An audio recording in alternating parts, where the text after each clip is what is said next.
sera peut-être une parenthèse dans le podcast. Je sais pas à quel point on va réussir à mettre tout ça dedans, mais il y a beaucoup de matière. Il y a beaucoup de matière. Une image que j'aime bien, qui m'aide bien, c'est de considérer en fait les âges de la vie et les âges de la foi. Et en fait, de voir qu'au début, on a un peu une foi d'enfant. On a reçu tout de nos parents. C'est eux qui nous donnent notre éducation et on prend tout avec. Donc, peu importe si on est converti tard dans notre vie ou depuis qu'on est enfant, mais on reçoit. Puis après, on a la période d'adolescence où, en fait, on rejette ce que nos parents nous ont donné pour nous trouver nous-mêmes, tu vois. Et en fait, l'adolescence, elle est ni totalement positive ni totalement négative. L'adolescence, il y a des mauvaises choses à l'adolescence qui peuvent se passer, une rébellion qui peut être malsaine si elle est entretenue.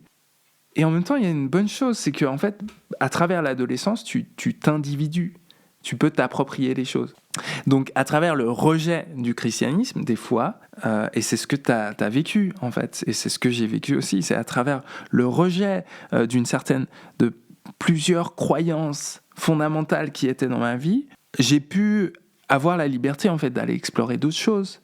Et finalement, je suis passé à travers l'adolescence vers une forme d'âge adulte pour en fait. Et dans l'âge adulte, ce qui se passe, c'est pas juste que tu es devenu une nouvelle personne. Tu commences à te réapproprier les choses qu'on t'a données dans ton enfance avec cette nouvelle réception, une réception critique en fait.